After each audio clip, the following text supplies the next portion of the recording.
everyone, welcome back to my channel. Today we're doing a 500k Q&A session. I want this video to be very casual. I want you all to treat this maybe like a podcast. That's why I have my microphone here and I made a drink for myself. Some ASMR here. So I've put all your questions into 4 themes, including language learning, life plans, my life plans, your life plans, life abroad, maybe in Canada, in the United States, and also finally my personal life. As always, for videos that are in English, I've made a handout with all the highlighted words and phrases today. So you can download the handout at lily.english.cool. Leave your email and I'll send you my Google Drive link with all the handouts from before. Alright, we've got a lot to cover, so let's get into it. It's gonna be a little funny because I'm gonna read all of your questions in Chinese and then I'll answer them in English. 想问你要怎么样在一个人的情况下有效练习口说 So there are 2 sides of the problem. First of all, what you say. For example, from this video, you might learn a phrase or 2. Just try to use them in your daily speech. And on the other hand, there is how you say it. And I think shadowing definitely helps a lot. Find someone you want to sound like and shadow that person. Well, at the end of the day, you can practice on your own for speaking, but there's only so much you can do talking to yourself. So I would say interaction is still very crucial in language learning. So I would still suggest you to find someone to talk to practice with. I think that would really make a difference. 姐姐花多久时间把英文培养得这么好? I've been learning English since I was 6, so I guess 24 years. 英日2种语言同时学可以吗？我是初学者。Yeah, I don't see why not, as long as you have enough time to study both languages. And I think the key to mastering a language is pretty much the same across the board. And there are many polyglots on YouTube. You can go check out their videos. Some of them maybe speak, say, 7 or 8 languages. It's crazy. But also you can see if you get the method right, you can actually master any language. So check out some polyglot videos. 好奇Lily从小在台湾的环境长大，对于英文灵活使用的感觉究竟是怎么样培养的？ This is really a good question because that got me thinking how I achieve a higher fluency. I think I'll boil it down to 3 points. First of all, I had a good foundation in terms of vocabulary and grammar. And second of all, it's the social interaction that I had with people in Canada and in America. Well, I had a part-time job, and on that job, my English speaking improved tremendously. I think the third reason would be grad school. I needed to express and convey very complicated and complex abstract ideas, and that's how I really grasped the language even more.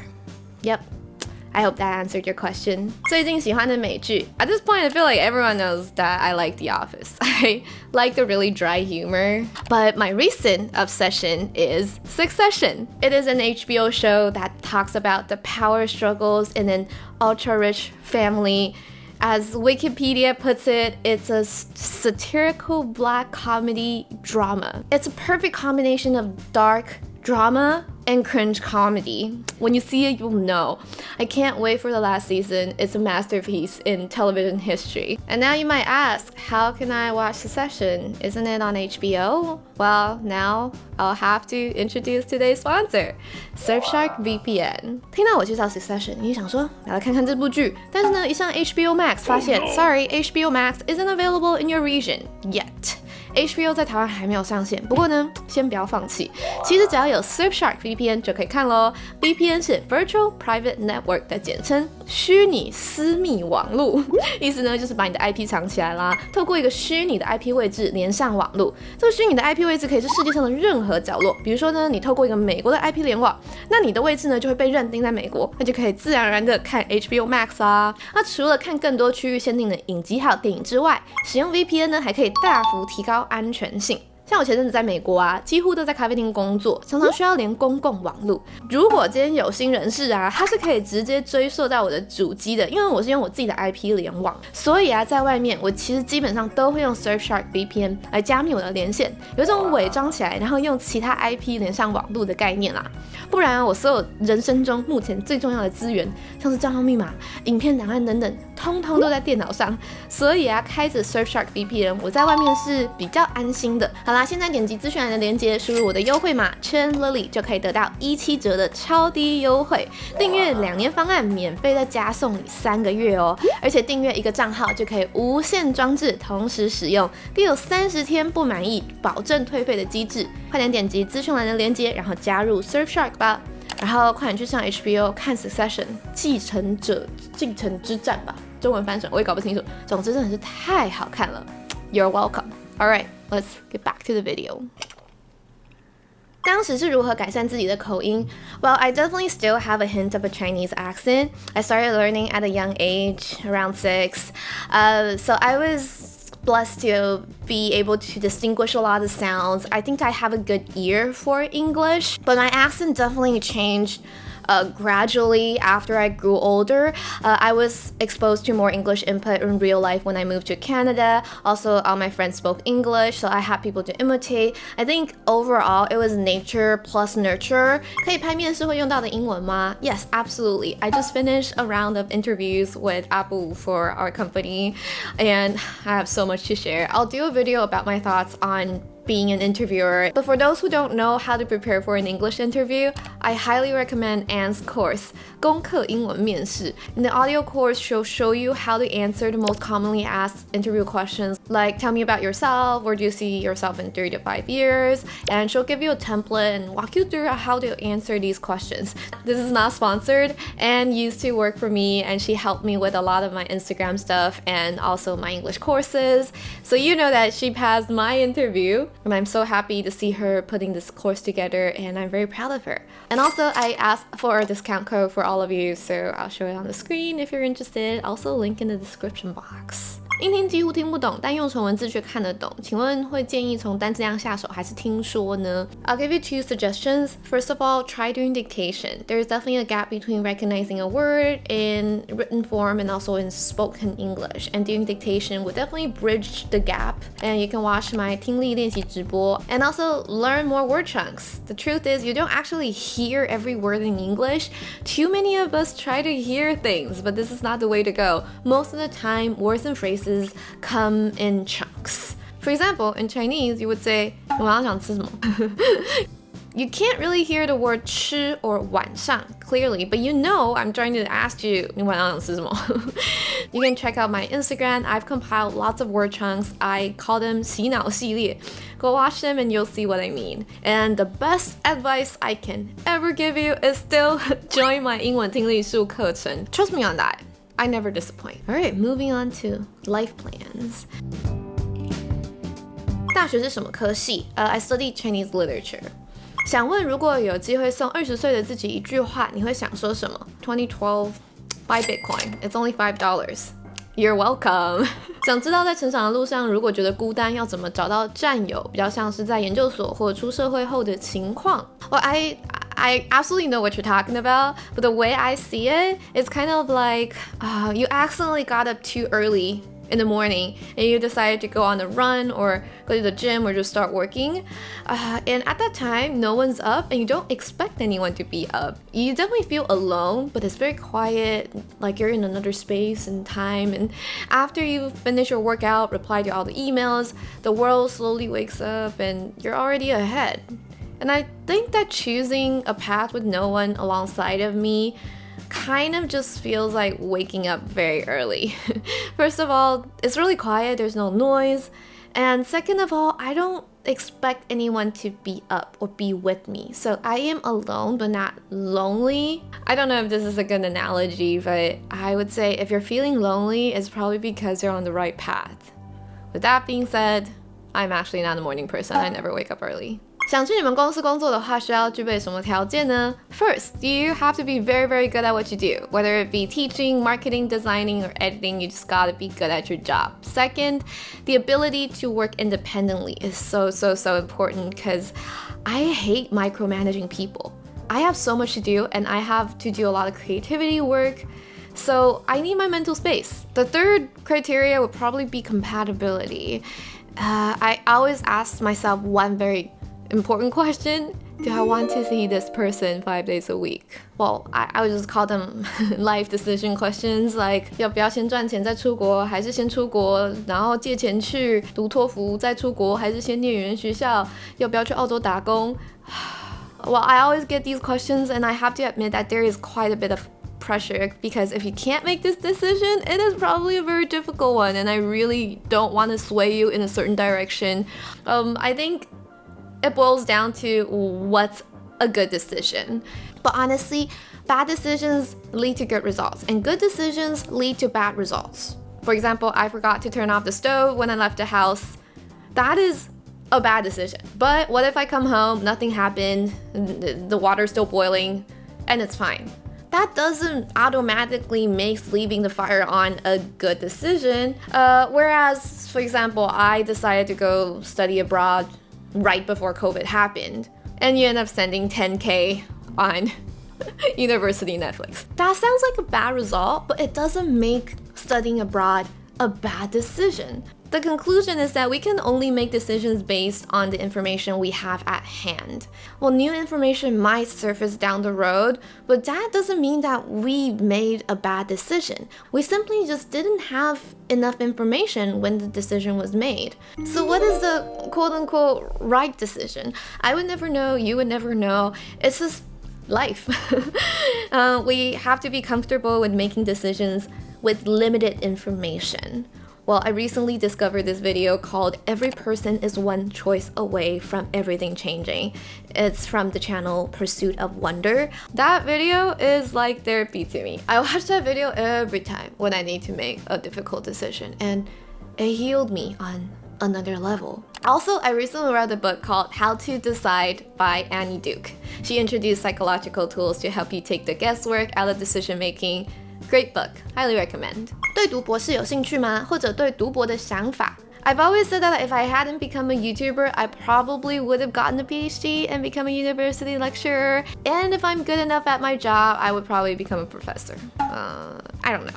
So getting a PhD has always been on my list. It's not a priority of mine right now because I'm enjoying what I'm doing right now, but maybe somewhere down the road when I feel unfulfilled, doing a PhD would probably be a way to torture myself.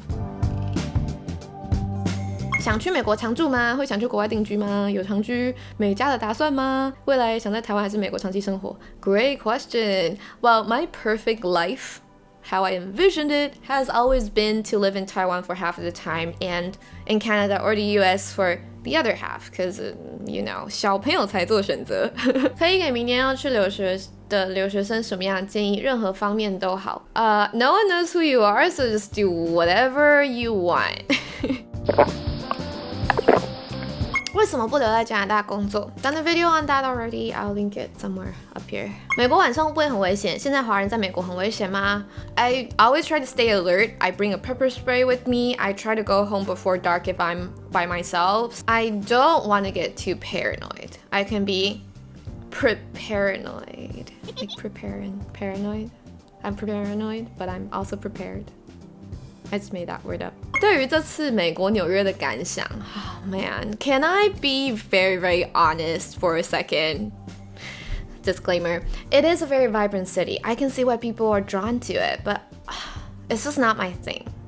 It's just kind of too, excuse my language, but it's kind of 装逼 sometimes. 装逼, can't think of a better word, but some people just can't shut up about living in New York. Everything they say is just how great New York is, New York this, New York that, New York whatever, blah, blah, blah. But come on, really? The subway is gross and it's not safe.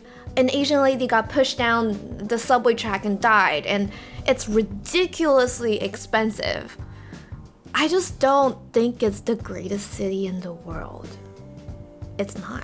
想问，因为在国外待久了，很容易跟店员聊天聊起来，还是其实外国人本来就很爱聊。Like I said, there is a small talk culture, and people just start conversations with you in stores or on the streets. I'm okay at making small talks. It's a learned skill, but I still hate it.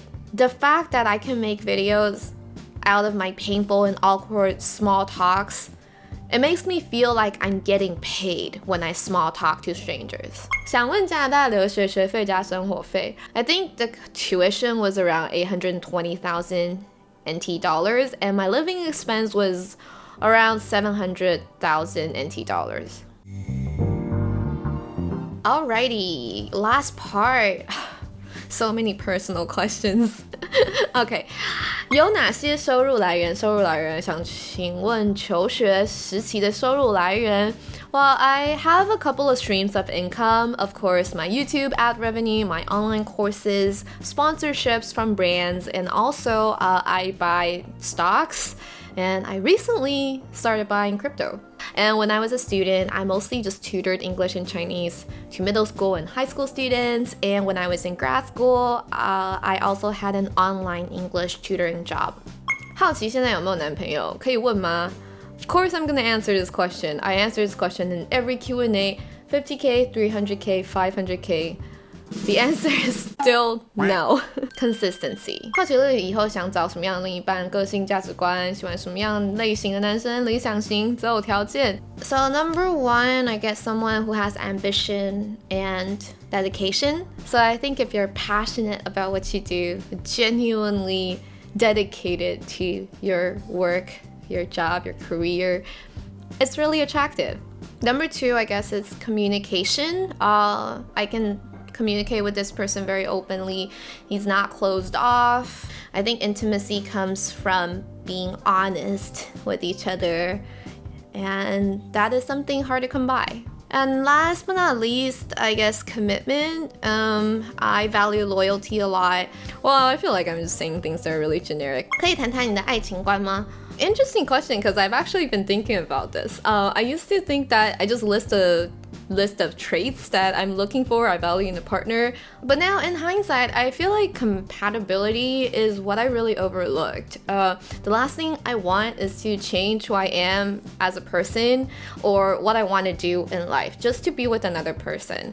I'll always feel like I sacrificed my life and I would always feel like that person is indebted to me, and this is just not a very healthy foundation for any relationship. I used to think that I just find someone who checks all the boxes and we would build a life together, blah blah blah.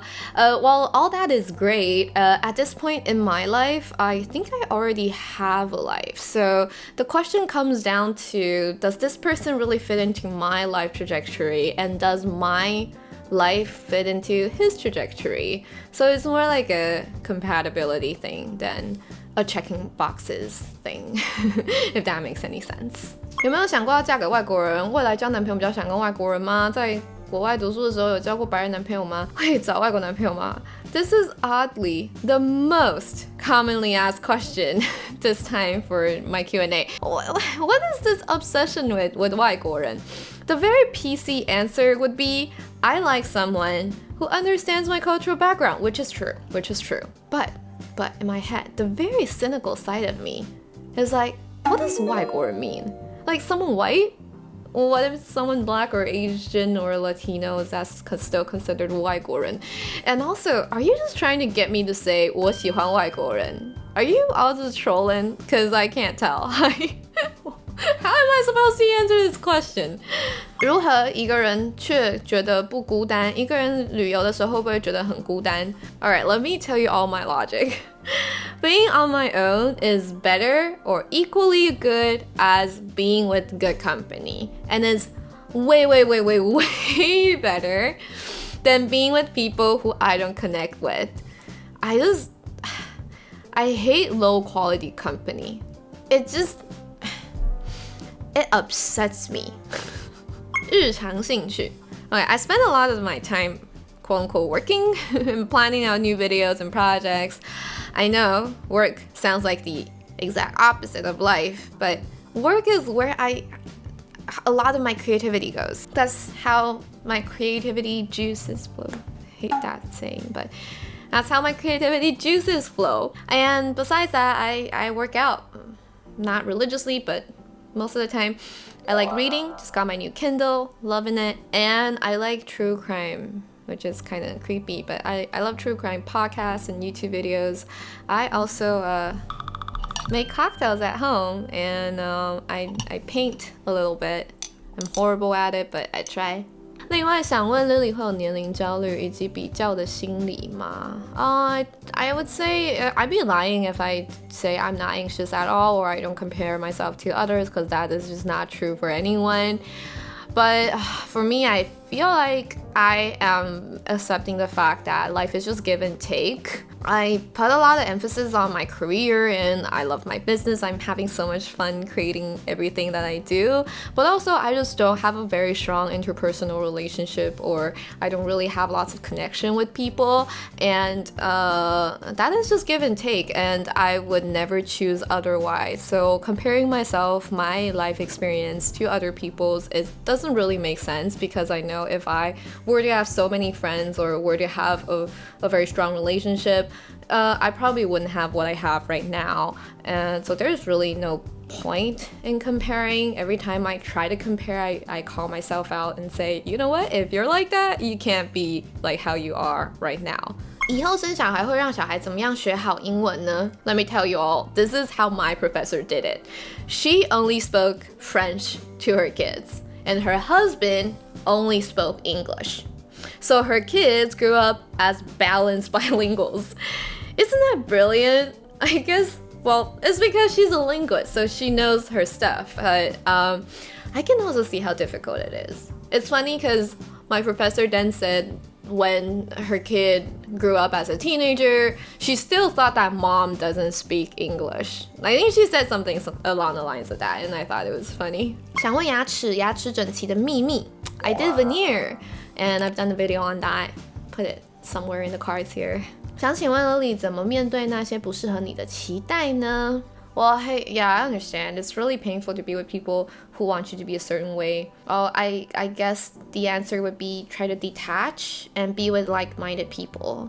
Of course, you can say like, be out of your comfort zone. But being out of your comfort zone is so overrated. You always need to be with like-minded people so that you feel normal, you know? If you're not doing things that the society expects you to do, then you feel like an outcast, and then you would need like-minded people who are inside of your comfort zone so that you develop your personality, your character in a more comfortable environment. All right, I guess that's about it for my 500K Q&A video. And my camera's dying, so bye!